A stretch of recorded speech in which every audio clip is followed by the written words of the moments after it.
We know you love their clothes, but guess what? Gap just announced their first ever home line sold exclusively at Walmart. Gap Home offers super soft bedding, luxe bath essentials, elevated tableware, and more inspired finds for daily life. Gap is committed to doing good for the planet, and that starts at home. From bedding to bath, Gap Home includes items made with organic cotton and recycled materials. Everything is made with the planet in mind. You could shop at walmart.com/Gap Home. Moving day means that you and your things are in for a big transition. There's a lot to figure out. New closets, different counter space, change of floor plan. No worries. CubeSmart is here to help make your move as easy as possible. Online or in person, CubeSmart provides a self-storage experience that puts the focus on you because you matter most. Moving can be costly, and that's why CubeSmart is offering up to 25% off your monthly rent. Say goodbye to moving stress and hello to your new address with CubeSmart Self-Storage. Visit CubeSmart.com for more details.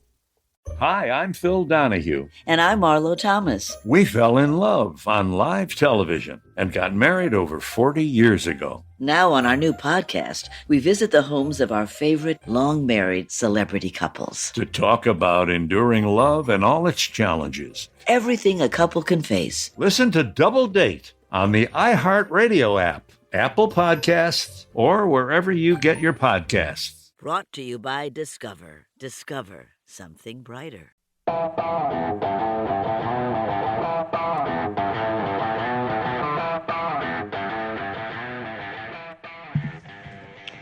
My guys in the desert, it's hump day. It's Wednesday here at the South Point Sportsbook. Matt Youmans, Vinny Magliulo. And in a couple minutes, Chris Andrews will join us with an exciting new prop. Chris always shows up with something to excite the public. All right, Vinny, let's talk baseball right now. The Yankees-Royals in progress in Kansas City.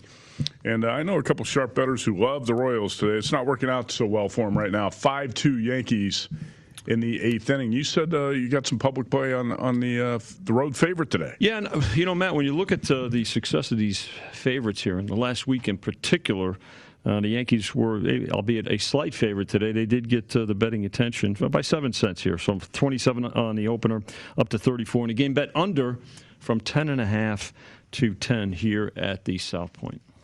Do you know where the Yankees are going to play tomorrow? Field of Dreams. Field of Dreams in Dyersville, Iowa. Have you ever been there? No, I've not. I have been there. I'd love to. I'd love to go. Were you at Field of Dreams? Did you go to the site? The actual site? I actually went to the site, and I hit a couple home runs into the cornfield and left field. Really? Yeah.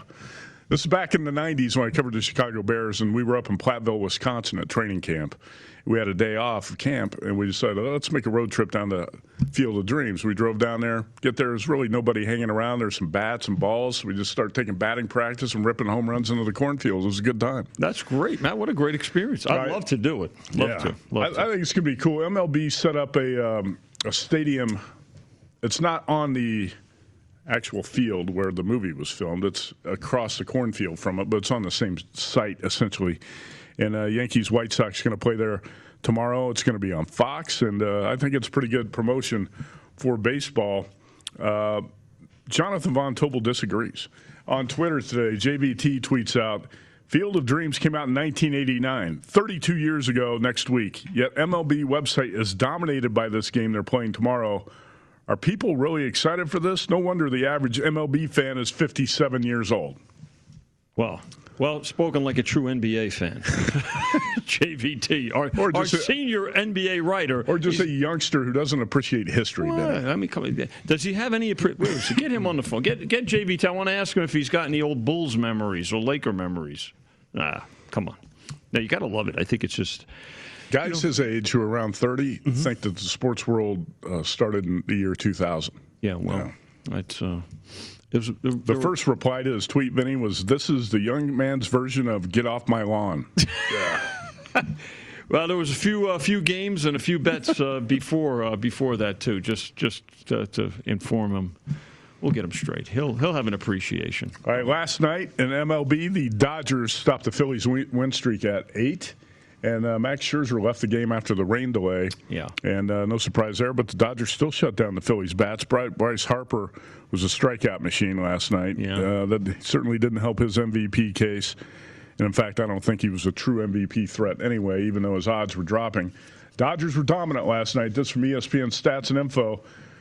L.A. recorded its 12th shutout of the season, tied with the Brewers, Giants, and Braves for most in MLB this season. Max Scherzer has 16 strikeouts and 10 2/3 innings for the Dodgers. And Scherzer was well on his way to the win last night before that rain delay. I think it was in the fourth inning, Benny. Yeah. Where did the money show up on that game last night? It was actually, this was a pretty good two-way game, but more in the beginning. But it was on the Dodgers, Matt. I mean, I think, listen, the Phillies came off a sweep of the Mets, and we know the Mets are a mess right now. And I think they've lost, 9 out of the last 11 games. But you could make a case that the Phillies know Scherzer. Well, Scherzer knows the Phillies as well, and you saw what Bryce Harper did not do last night. So, again, the way favorites have been bet, and we've talked about this quite a bit during the course of the year. There's not too many times in the last couple of years where the Dodgers have been a dog. They weren't a dog last night, and you can understand that. Right. And of all the divisions, Matt, the most tenuous one is the National League East. But keep an eye. We talked about it a couple of weeks ago with several folks. Keep an eye on these Braves, especially with head-to-head games coming up against. They finished with the Mets, but they've got some games left with the Phillies as well. Yeah, it's too bad the Braves lost Ronald Acuna Jr. for the season last month. One of the top 10 players in baseball, no doubt. Tonight, Dodgers, Phillies do it again. David Price, Kyle Gibson, who came in from Texas, and Dodgers road favorites, Vinny. Yeah, a little bit of money showing here for the home dog, Matt, from 37 down to 32. Total from 9.5 to 10. All right, let's take a quick break here on My Guys in the Desert. Chris Andrews on deck, VSiN, the Sports Betting Network.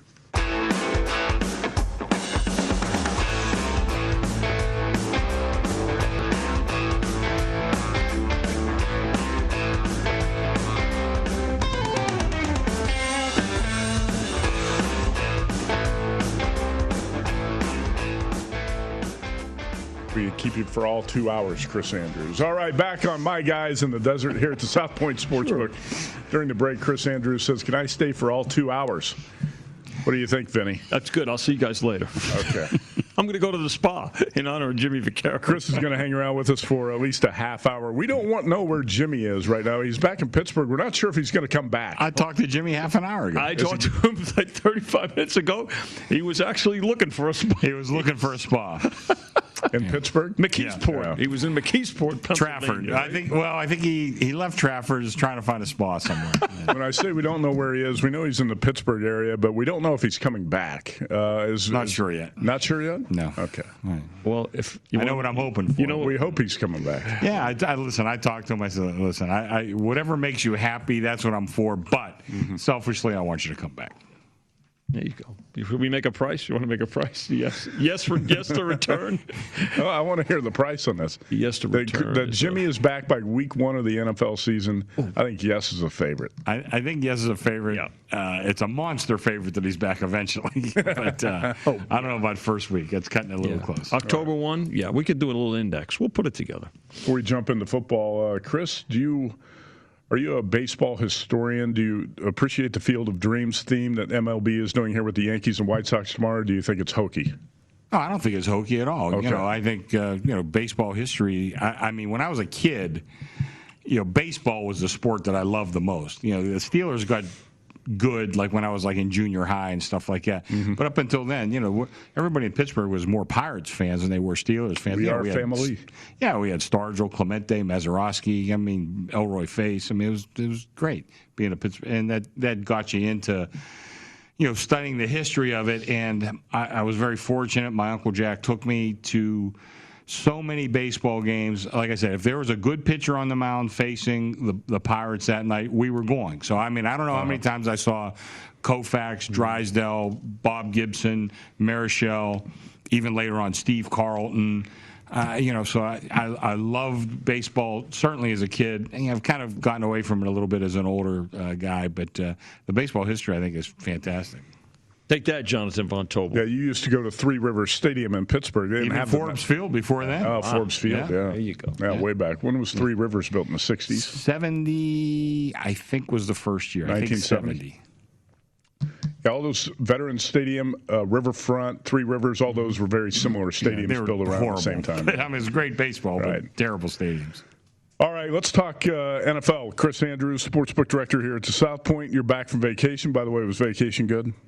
It was pretty good, yeah. Okay. Not long enough. It's never long Everybody enough, right? says that. I know. Vacation's always good, or almost always good, and it's always not long enough. But, Chris, you put up the college football numbers before you left for week one and games of the year. When you came back, you put up a college football prop that we're going to talk about later in this segment.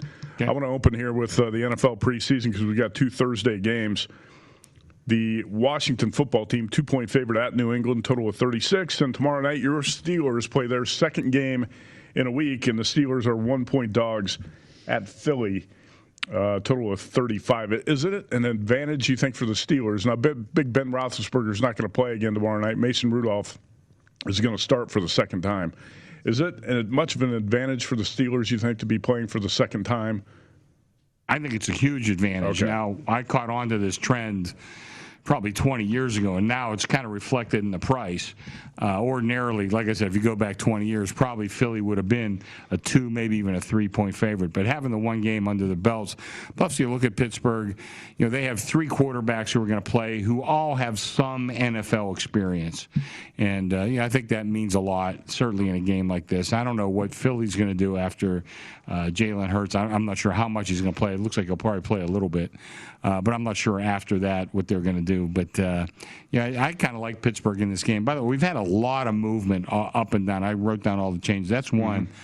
We had money show on Pittsburgh, so we opened Philly 1. We're down to pick 'em with that game. All right. You said you've had a lot of money. Are these smaller plays? Are you taking any 2,000? What are the limit plays? Yeah. Basically 2,000. 2,000's our limit on exhibition football. They hate when we say exhibition. It's supposed to be preseason, but it really is exhibition. Let's face it. But there's just there's so much information out there that I don't always agree.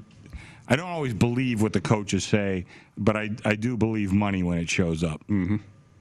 Matt, the thing, it's an important point, that a good question that you bring up, because, again, from the bookmaker side of the counter, we've got to book all of these games, right? You, as a bettor, you can zero in on 1 game, 2 games, and I think, if you can lock in on enough information to garner a significant opinion, that certainly gives you an advantage. You still got to win the bet. I get it, and you're laying 11-10. But the fact of the matter is, we're trying to get the same information, or have the staff get the same information. But again, trying to get it on all the games, not just 1 or 2. Vinny, you and I were talking about evaluating quarterback rotations on the show Monday.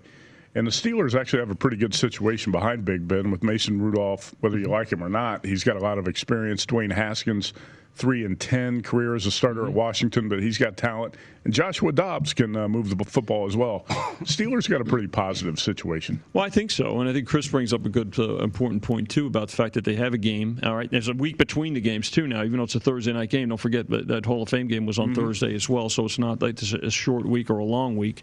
But the other part is, because of injuries to Big Ben over the course of the last couple of seasons, those guys have gotten in and gotten some more playing time than the Eagles situation right now too, especially with Carson Wentz now moving on to Indy. Well, I can throw it in here too. I mean, one of those guys are not going to make the team. They're not going to keep 4 quarterbacks. So I think there's real competition they're going to want to see. Right now, Josh Dobbs probably the outsider, but he was a Steeler. He went to Jacksonville. They brought him back. He's a really smart kid. He's I think he's a rocket scientist. So he's a smart kid.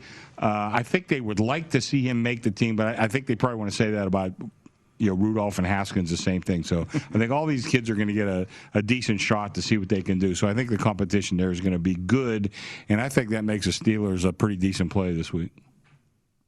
Josh Dobbs in the aerospace engineering program. So I think we could call him a rocket scientist. That qualifies, right? I would say. Yeah. He's not a bookmaker. He can move the football if you bet on him, or you bet on the Steelers in preseason game. Chris, I thought you said it really well there. I don't always believe what the coaches say, but I believe money when it shows up. Yes. I spent the last 2 days talking up the Raiders, -1.5 over the Seahawks. on Saturday for a variety of reasons. This morning, that number moved from 1.5 to 2.5. Did you see money on that game here? Was that a market move that?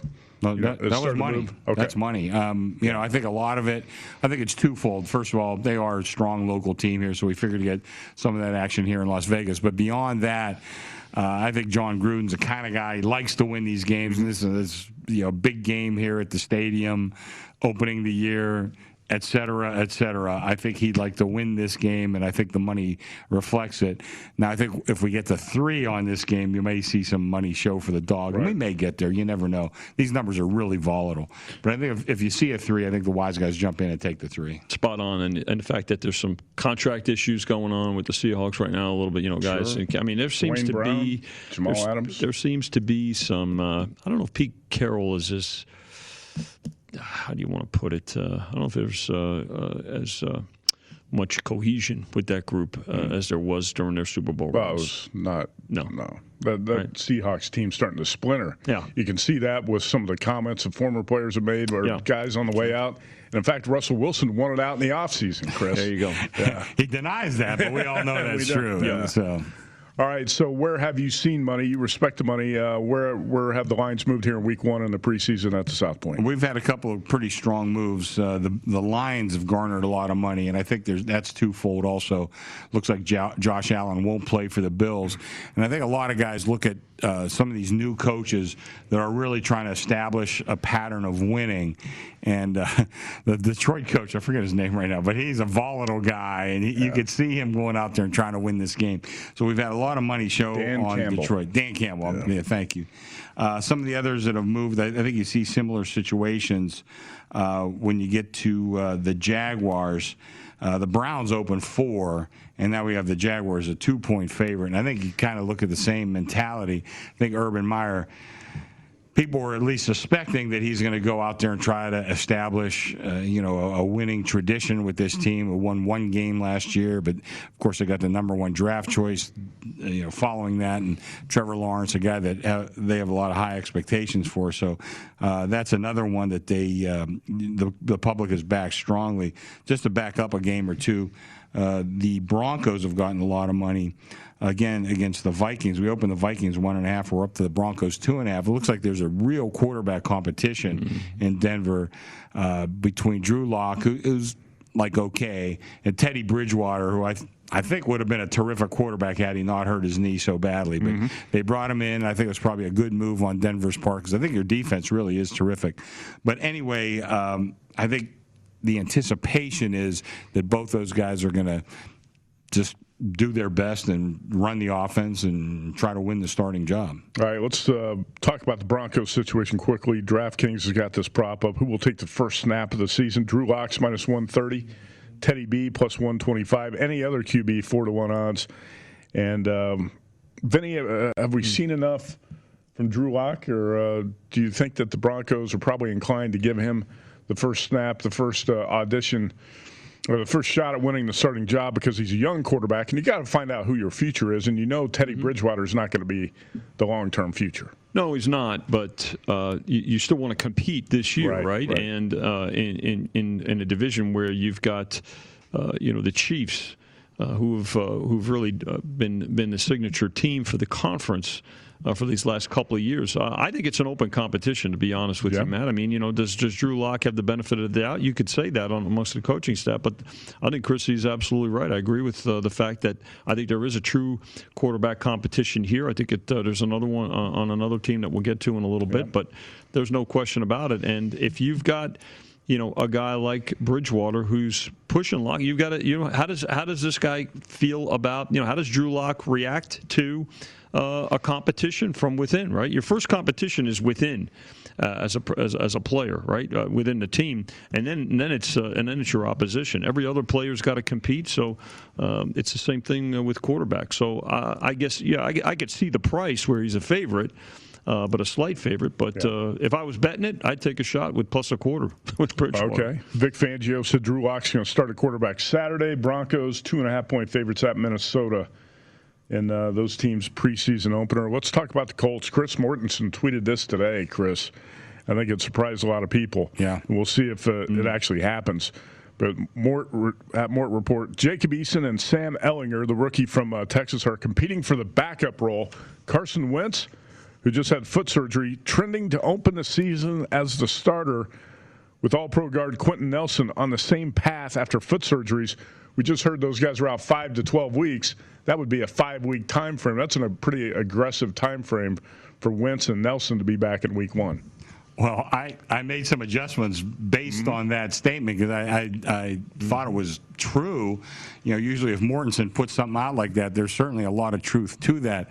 And once again, Matt, to confirm what you said earlier, money showed also. So I had the game 3. I went to 2. I got bet plus the 2. I'm trying to think of the pattern. So I got bet plus the 2. I went to 1, but I had like a decent money line price, and then somebody came in and bet the money, and I may have those reversed. But I got bet on the point spread and the money line, and somebody came in and bet me the season win totals over, which, to tell you the truth, that one I probably fell asleep on a little bit. I had an 8.5 over a quarter, and I moved that a half a game, which is odd that I would do that. But I went to 9 over, or maybe 9 over 15. I don't remember. But, we got bet. Money showed. So, a lot of people out there besides Mort's report that believe that Wentz certainly will be available week 1. Good vibes all around for the Colts, Chris Mortensen tweeted, and that was a much different story a week ago. Yeah. Or a week and a half ago, whenever we were talking about this. So the Colts, in their preseason opener this weekend, it's actually Sunday, right, Vinny? I think the Colts 1.5-point favorites over Carolina Panthers on Sunday. Yeah, they opened 2. They took the price with the Panthers here, but 1.5, you're spot on, Matt, and 34.5 now. And then week 1 on September 12th, Colts still here at the South Point, I think home dogs to the Seahawks, right? I think I'm at 1. I might be at pick. I just checked. 1? Yeah, that's 1. Okay. Yeah. Seahawks -1. Seahawks -1. Money definitely showed on the Colts. Yeah. All right. Matt LaFleur said Aaron Rodgers not going to take a snap in the preseason. That's not a big surprise. Jordan Love is going to get his shot here with the Packers in the preseason. How does that make you view Green Bay in the preseason? Is that going to be a positive? Does that make the Packers a bet-on team that Jordan Love's going to get a bunch of time under center or not? Matt, the best I can tell you is I don't know. Yeah. I guess we want to find out just like LaFleur wants to find out. They're 3-point favorites against the Texans. We never thought Rodgers would play anything this first week, so that was not a surprise. I did get some money line play on the Texans, but I didn't move it. Somebody took $1.35, but I didn't move.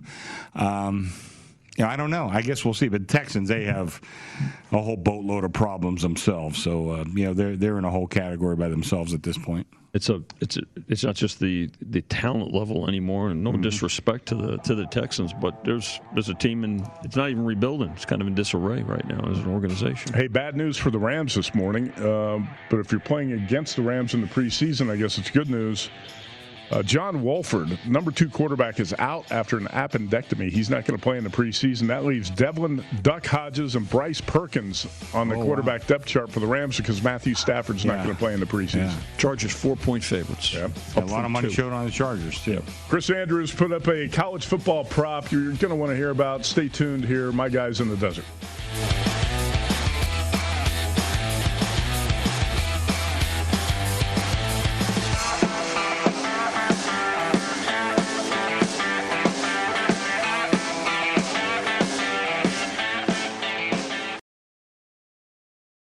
Good afternoon. Would you like to try a free sample of our double fudge brownie? Oh, sure. That's very good. I'll just take one more, just to be sure. Yep, still very good. Some things never change, like never being able to take just one free sample. And Geico saving folks lots of money on their car insurance. Is that macadamia nut I taste? Let me take one more. Sir? Yeah, I thought so. 15 minutes could save you 15% or more.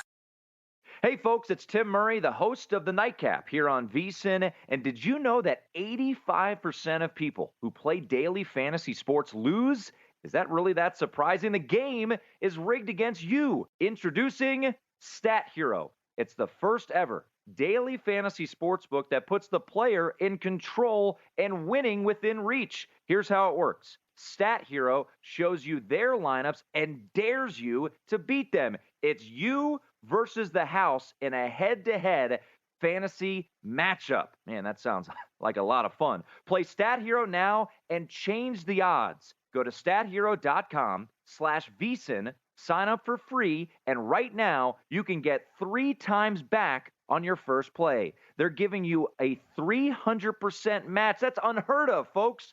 Go to stathero.com/VSiN. stathero.com/VSiN.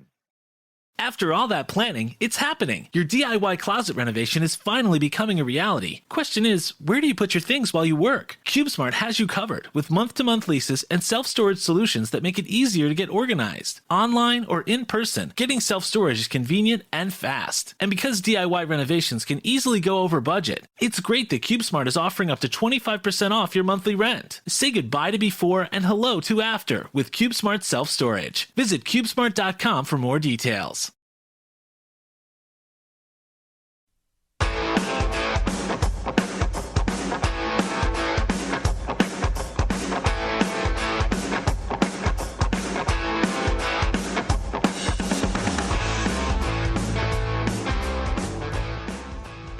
We are live from the oddstrader.com studio at South Point Casino. Go to oddstrader.com, download the free OddsTrader app right now. Start winning with up to the second info you need. Be a winner at oddstrader.com. Matt Humans, Vinny Maiulo, and Chris Andrews, South Point Sportsbook Director in studio. All right, Chris, I have it right here. You've got the sheet out. This is a great talking point. Prior to the college football season, I think you've divided these teams up pretty well in this prop. Go ahead and talk about the four-way prop you put up here at the South Point. Well, our fearless leader, Brent Musburger, came into my office a couple of days ago. He says, "Are you going to do anything?" And I said, "Man, I don't think I can, really." I said, "You look at the top 5 teams. I mean, to me, they're pretty strong favorites for 4 of those top 5 teams to make the playoffs. So I'm not sure exactly what to do." But then the more I thought about it, I said, well, you can kind of break them up into 3 different sections. And I looked at 2, then I thought 3 was better. And then, of course, I got a field, so there was actually 4 technically. Anyway, Alabama, you can get plus 250 on them just by themselves.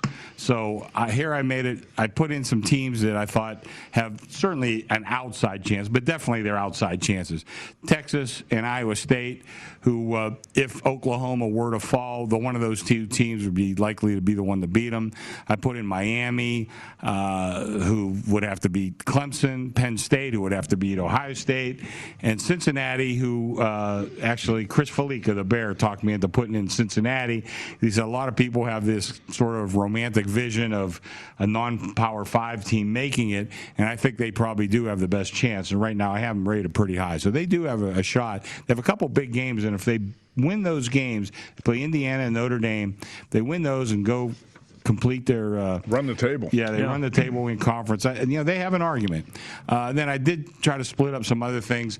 So I put Clemson. Again, they're 5-1 on their own. So I put them with like LSU, a team in Alabama's division. Who, again, they would have a chance to beat them. USC, I wanted to get some West Coast representation. I think they, good chance to win the Pac-12. Notre Dame, I think it's going to be down this year, but still, there's a lot of affection for Notre Dame. Florida, who's in the opposite side of the division or the conference from Alabama, and Wisconsin, who I think has a real good chance to win their side of the conference and face Ohio State in the Big Ten championship game. Then I go to the third side here, who is actually the favorite. Now, they got 3 very strong candidates with Ohio State, Oklahoma, and Georgia. And again, now I start breaking things up a little bit from there. So I put in North Carolina with them, who I think, again, has a puncher's chance against Clemson in the ACC. Oregon, who I think is probably on a par with USC. One of those 2 teams I would make the favorite to represent the Pac-12, if indeed the Pac-12 were to get a spot.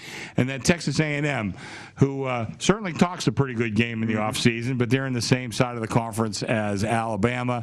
They say they're going to give Bama all it's worth this year, but again, we'll have to see about that. But I put them in.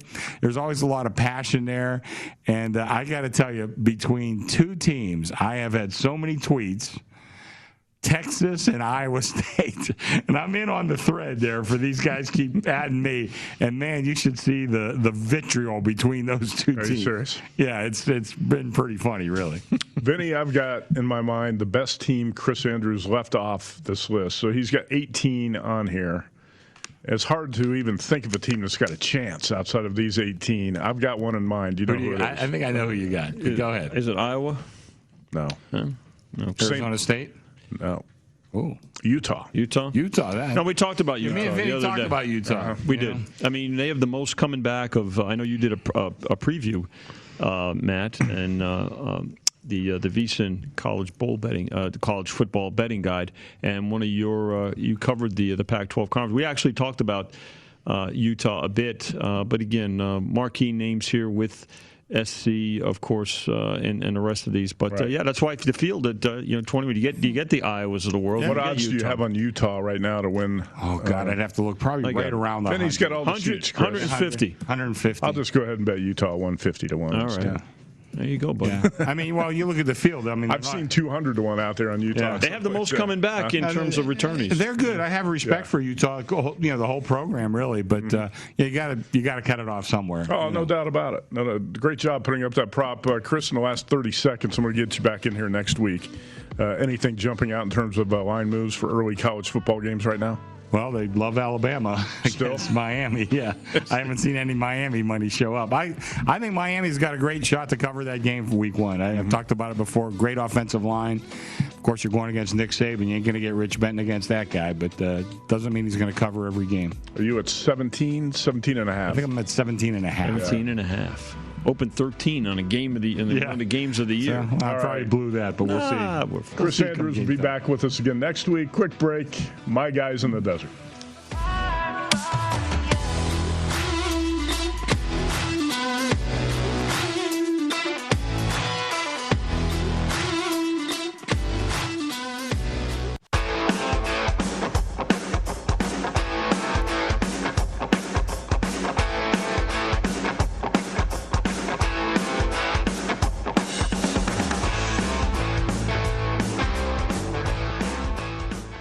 Hey, now that the NFL preseason has kicked off, this is the opportunity for you to huddle up with the VSiN Pro Football Betting Guide. We have breakdowns on every team with advanced stats, power ratings, best bets on season win totals, and a lot more. The guide is $20. Discounts are available when you buy both the NFL and college guides. Reserve your copy or sign up for VSiN All Access and get everything we offer for the entire season. vsin.com/subscribe. You know it by now. Go to it, vsin.com/subscribe. Vinny, let's talk baseball. Yeah, buddy. And we're going to start with the Dodgers. Last night, they stopped the Phillies' 8-game win streak. Mm-hmm. The Phillies probably had a feeling of invincibility going into that game last night.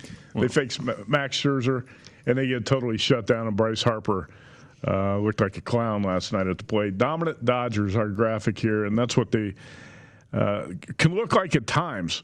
And they have looked like in 2 games with Max Scherzer on the mound, even though he didn't finish last night after the rain delay. Dodgers recorded their 12th shutout of the season last night, tied with the Brewers, Giants, and Braves for most in MLB this season. Max Scherzer has 16 strikeouts and 10 2/3 innings for the Dodgers. That's from ESPN Stats and Info about the 12th shutout. Brewers, Giants, Braves. No coincidence at all. Those teams were in the playoff hunt. Yeah. But think about what the Dodgers have done there with 12 shutouts, with Clayton Kershaw missing a lot of time. Mm-hmm. Trevor Bauer out for the last, seems like, 6 weeks or least, 2 months. Seems like he's been gone for a long time. Yeah. And then Max Scherzer just rolls in. David Price hasn't been really a part of the rotation. Walker Buehler has been great this year for the most part. But the Dodgers completely shut down the Phillies last night, and that was a red-hot Phillies team. Matt, they won 8 in a row, but again, it was a sweep of the Mets included in that, right? This is a whole different dynamic with the Dodgers from their pitching alone. But by the way, let's remember this for tonight. I think he left the game last night. Mookie Betts, who and he went on the 10-day IL today with a hip injury. So a lot of teams are dealing with injuries. Dodgers have had their share for certain. A lot of people saying, Mookie Betts has not been himself for the better part most of this season. Yeah. Well, maybe starting to wonder if this hip injury is a little bit more severe than initially thought. But they'll be without him, still contending, no doubt. Favorites tonight in Philadelphia, but about a 5-cent move to the Phillies right now. Dodgers $1.37 down to $1.32. The total on the game from 9.5 to 10. And the Dodgers, no surprise here, plus 15 cents on the run line. So actually, we're plus a dime on the run line. So the matchup tonight is David Price and Kyle Gibson. David Price doesn't scare anyone at this point, and Kyle Gibson actually, after a trade from Texas, is attractive to me here. I see plus 125 out there at one book. Vinny, what's the current price on the Phillies tonight? Plus 122 here at the stop point. You know, Matt, this is a pretty important matchup, I think, for the Phillies, right? With Gibson, I think he's 2-0 since coming over, right? Mm-hmm. So, and again, without Betts, let's see if the Phillies are worthy of taking the lead in this division. They got a 1-game lead in the loss column over the Braves. You talked about it early in the show. Mad Max has had the Phillies number, too, so that continues last night. It's going to be a different story with David Price. He's not Max Scherzer. No. And the Phillies are not going to have a fear of David Price tonight. I like Kyle Gibson at plus 125. Mm-hmm. Maybe I'm crazy, and maybe the Dodgers are just that much better than the Phillies, but no Mookie Betts in the lineup. No, yeah, Matt, no. You're taking a plus price at home with a team that's listen. They did win 8. I guess it was. I know it wasn't as against the competition that the Dodgers are here. But if you're looking to take a price, why not take a quarter with Gibson? All right. Maybe the first 5, by the way. Maybe the first 5 innings, even. It's possible. Yeah. It's a lot of times I like to split up the bet. Half unit first 5, half unit for the game. Sometimes very rare that you get burned if you bet a game like that. Mm-hmm.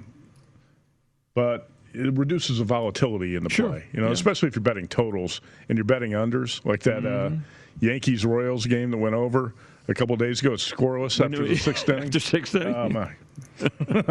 That was on Monday, right? Maybe you should just bet the whole unit on the first 5 and forget the game. I think that was definitely the smarter way to approach that one. Hey, let's update the Yankees and Royals. And like I said, I know some sharp bettors really like the KC side today, plus about 125. Where'd you close that number here at the South Point? We closed it $1.34, Matt. So open 27, a little money early, and then late on the Royals, but not much. It was still more of a Yankee decision today.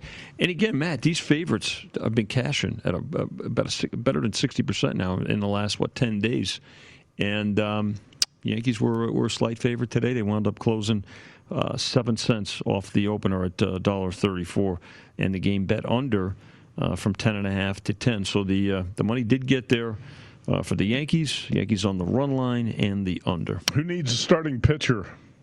Vinny? Yankees did a bullpen game today with 6 pitchers contributing to that win. Who'd they go with? Lutke? Yeah, he started, and Zach Britton finished it for the Yankees today. 2 more finals in the books. The Yankees, by the way, won that game 5-2 at KC. Astros 5-1 over the Rockies, and Twins 1-0 blanked the White Sox. And the Astros 240 to 260, and the Twins 1-0. Huh? They got bet today.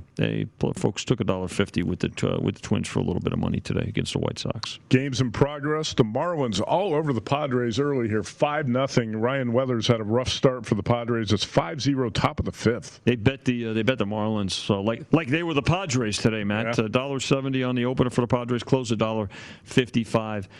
Total at 8. So did bet that dog took money today. Sandy Alcantara against Ryan Weathers, and Marlins look like they're in a good spot to cash as a dog. We haven't seen many dogs cash lately in baseball. I was going to give you the numbers since Friday. Mm-hmm. Friend of mine, Gin Mill Phil on Twitter, who's been exceptional with his baseball handicapping lately. Phil says since Friday, MLB favorites are 48-18. There you go. Sounds pretty consistent with most of the numbers we've been tracking since last week. Yeah. Nationals on top of the Mets, 6-4 in the top of the fifth, Vinny. So the Mets' misery continues right now. And I think that's a continuation of yesterday's game. I think they picked up yesterday's game, and then there's going to be another one tonight. Another one this evening, which will be a 7-inning game, Matt. And if you're looking at the rotation, it's the last game on the rotation. 9:31 and 9:32 with the Mets about a $2 favorite. Yeah, Marcus Stroman is scheduled to get started in that second game as a $2 favorite, right? Yep. No, I see no starting pitcher announced yet for Washington. No, I don't have a starter yet for Washington, Matt. All right, we're going to talk horse racing. We're also going to talk golf next with Scott Shapiro. Stay tuned here on My Guys.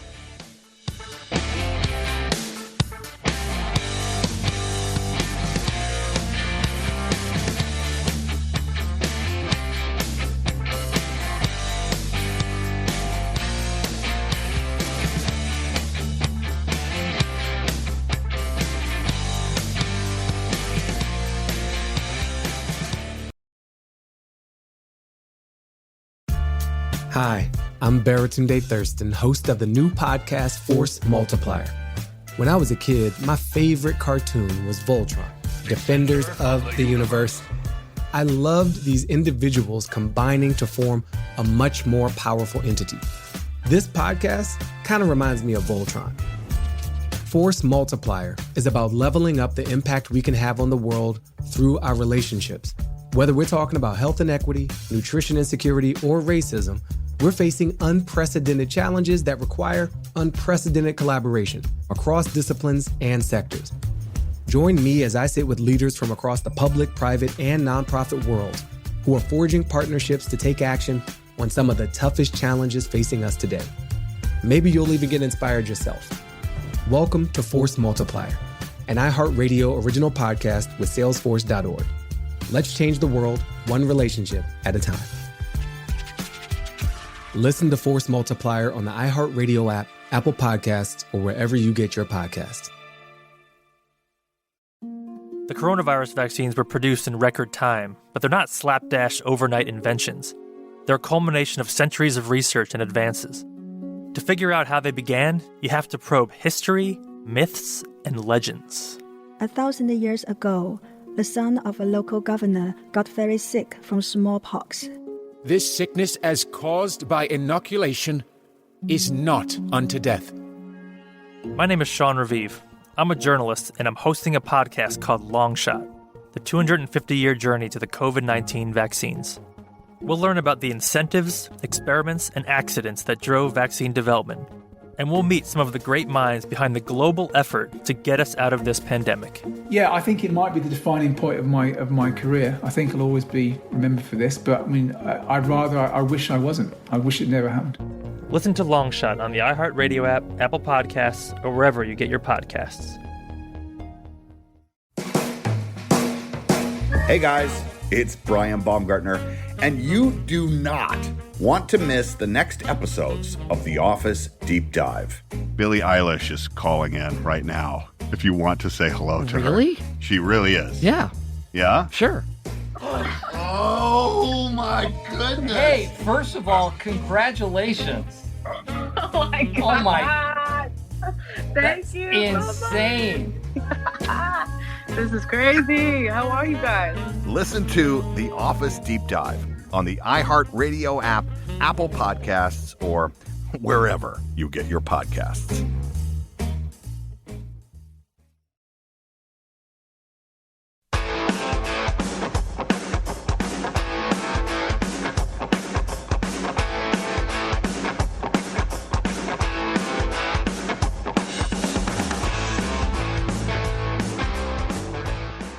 Visa and Vinny coming to you live from the oddstrader.com studio at South Point Casino. Go to oddstrader.com, download the free OddsTrader app right now. Start winning with up to the second info you need. Real-time bet tracking, live in-game odds and stats. Several more features at oddstrader.com. Visa and Vinny, Matt Humans here. Let's bring in Scott Shapiro, who I met at Del Mar a few years ago. Really sharp horse handicappers working for Twin Spires, Churchill Downs. And we're going to talk golf with him as well. Before I bring Scott on, Vinny, I wanted to ask you, what do Del Mar and Saratoga mean to the books at this time of year? Because a lot of people love the New York meat or love the Southern California meat, and these are very popular meats at Del Mar and Saratoga. Two of the more popular meats, not only just here, Matt, but around the country, not only here in Nevada and Las Vegas and Reno, but certainly around the country. And I think, especially Del Mar here, because of the fact that everybody goes down there at some point during the course of the meet. So there's that connection, if you will, literally. And then, you're here with you, for instance. Over our left shoulder is the race book here at South Point, where Del Mar gets a tremendous amount of play. Folks love the Friday night Twilight Post. Our good friend Johnny Avello is at Saratoga right now, so you get a chance to get there. Both tracks, very good racing, and two of the more popular and better meets of the year. I was down at Del Mar last Friday and Saturday. Walked right in, hit a 12-1 shot right off the bat. I said, this game's easy, Vinny. This game's easy. I didn't hit much the next 2 days, but I did come out ahead. All right, Scott Shapiro with us, and follow him on Twitter at ScottShap34. Scott, how you doing, man? Doing good, Matt. Jealous that you were at Del Mar. It was great always getting to see you once a meet when I worked there and lived out there, and got to get back out there as well to Vegas sooner rather than later for sure. I know you, but you cap Saratoga, Del Mar on a daily basis. You got anything for us to look out for this week? Well, I mean, so far I've only gotten through the Thursday cards, and at Del Mar tomorrow, the finale, which you mentioned, the week starts there. A lot of people I know play Del Mar. They come to Vegas, a lot of Californians. Finale at 5:30 p.m. your time in the Pacific region of the country. Race 8, mile on the turf. I like the horse named number 1, Hockey Dad. Thought this horse ran real well in defeat in the Oceanside, which is the opening day feature. Now drops out of stakes company into a first-level allowance event, and I think he should get a good trip along the inside after being on the outside and being kind of forced to be a little over-aggressive from the outside post last time. So number 1, Hockey Dad, my best bet on tomorrow's card at Del Mar in race 8.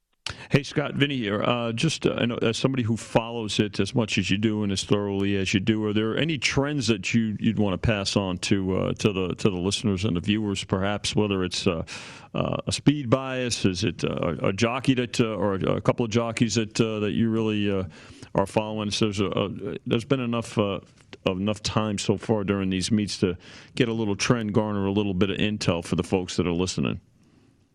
Yeah, how you doing, Vinny? Saratoga, the one thing to always keep in mind out there with the two-turn turf races is they tend to go a lot slower up front than it may look on paper. So if you're a trip handicapper and races may look like they have a lot of speed on paper, they don't always play out that way. Whether a lot of strangling after the first quarter mile or out of the gates there, kind of walking around the track much more than you might expect. So always be leery of that. Using speed horses over deep closers probably beneficial. And then at Del Mar, it's kind of evened out, but generally speaking on the dirt, especially in one-turn races, it's usually better to be on the outside instead of the inside. Now, the rail wasn't bad. The inside wasn't bad last week. But overall, horses on the outside tend to have an advantage there for whatever reason, the way the track is constructed there. So that's something always to keep an eye on. If you're between a couple horses, I'd lean towards the outside on the main track. Excellent. All right. Talking horses with Scott Shapiro, Twin Spires handicapper at ScottShap34. You also handicap football and basketball, but we're going to talk golf today, Scotty. Let's go to the Wyndham Championships. I know you like to bet golf, and Webb Simpson, a true horse for the course this week, is favored in the 10 to 12 to 1 ratio. It's hard to bet a favorite in that range, Vinny, especially a player like Webb Simpson. Where is he priced right now at the South Point? We've got him as the favorite, 12 to 1, man. 12 to 1. Usually, favorites are not quite at 12. They're probably around anywhere from 8 to 10 range, but 12 to 1 here. Yeah. Webb has not had a great year, but he's been great on this course in the past. You got Hideki Matsuyama, 16 to 1. If you're looking at the South Point odds board, Louis Oosthuizen is an 18 to 1. Louis is trying to get his first win on U.S. soil. This guy's got 4 runner-ups in I think his last 9 starts. It's crazy the run he's been on. He just can't quite get to the winner's circle. Scott, you and I have a common play this week. Sunjay M at right around. I got him at 36 to 1. He's right around the 30 to 1 odds range. What do you like about him, and who else do you like this week in the Wyndham? Yeah, with Sunjay M, first off, just looking at the board in terms of the quality of player long term, I think he sticks out a little bit as a value. And I think maybe it hasn't been a great year for him. He had such a great start to his career, and then last year with the runner-up finish in the Masters, the first win at the Honda Classic, just hasn't really followed it up. But maybe with the pressure off from the Olympics, which I know he talked about as kind of the biggest event of his career, where he didn't play well in the first 2 rounds and kind of got things together over the final 2 rounds. And he just fits this course well, I think. He came into it the last couple of years not playing well and put together good finishes. And what's most important to me at the Wyndham is driving the ball, keeping it in the fairway, and making birdies. And he's one of the better drivers in terms of keeping it straight over the last 24 rounds in this field. I just think maybe the pressure off. I think 31 a good price, so I do like Sunday in.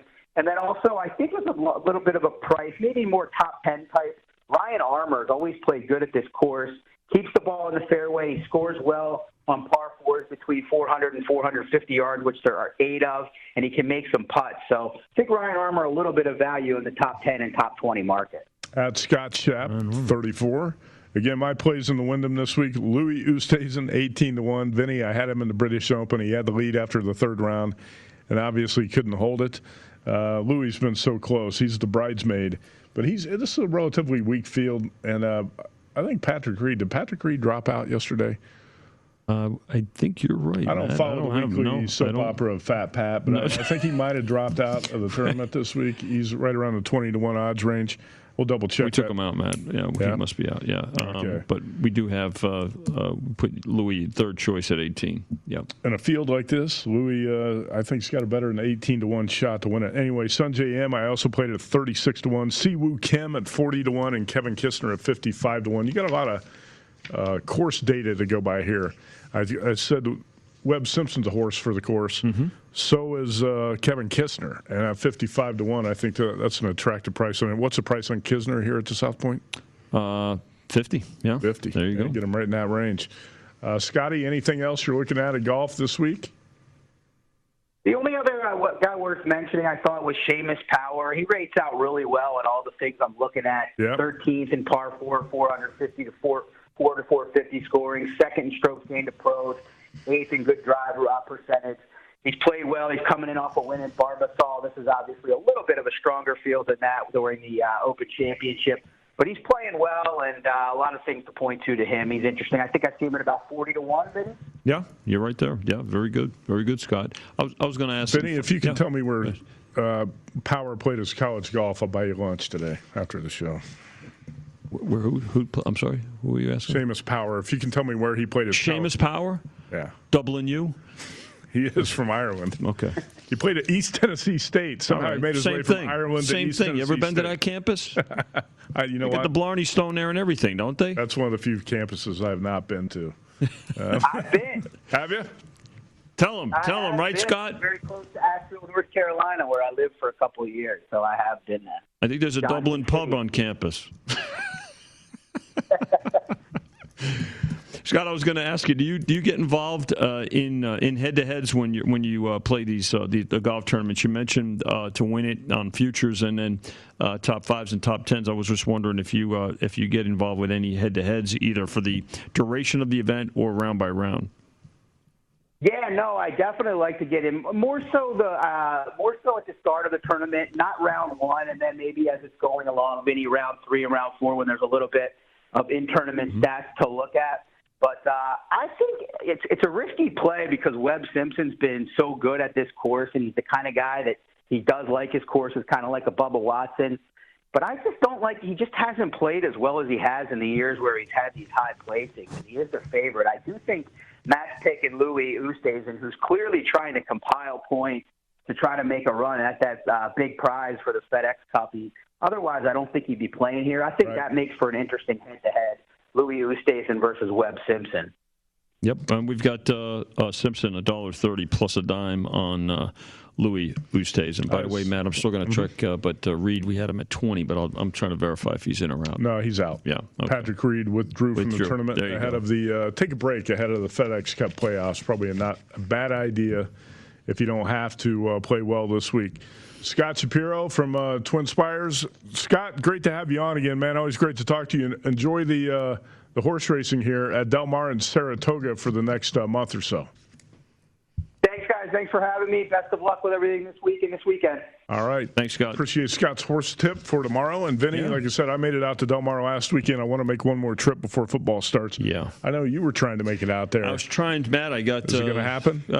If not this weekend, maybe one of the latter part, right before football season. Try to get down there. It's always good. Last weekend, Doug Kazarian from ESPN met me down at Del Mar. Believe it or not, Doug grew up in the L.A. area.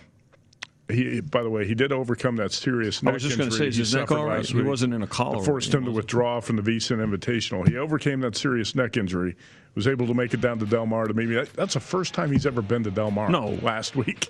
I would have not. Crazy. I would have bet that he had been there before. Wow, he loved it. I said, "Yeah, where have you been for the last?" He's hooked now. He'll be back. Where have you been for the last 35 years? No question. We were hanging out with Tom Quigley down in the paddock. Do you know Excellent. Tom? I do. Tom. He's great there time every day. At Del Mar. Great. Hope to get back. Quigley's Corner. Hey, we're going to talk with Bruce Marshall next. College football, NFL, baseball. Bruce got a little bit of everything. Hour number 2, my guys in the desert.